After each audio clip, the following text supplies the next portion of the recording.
Baik, assalamualaikum warahmatullahi wabarakatuh. Selamat berjumpa kembali bersama saya di channel Teknologi Keren.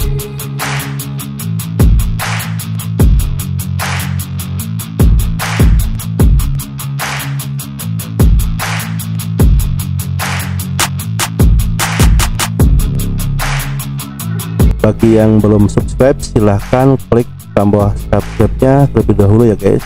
Oke, dalam kesempatan kali ini saya akan berbagi tutorial ke kalian, yaitu cara menyembunyikan data di Microsoft Excel.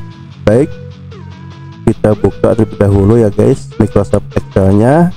Dan di sini tadi saya sebelumnya sudah menyiapkan contoh data seperti ini ya guys.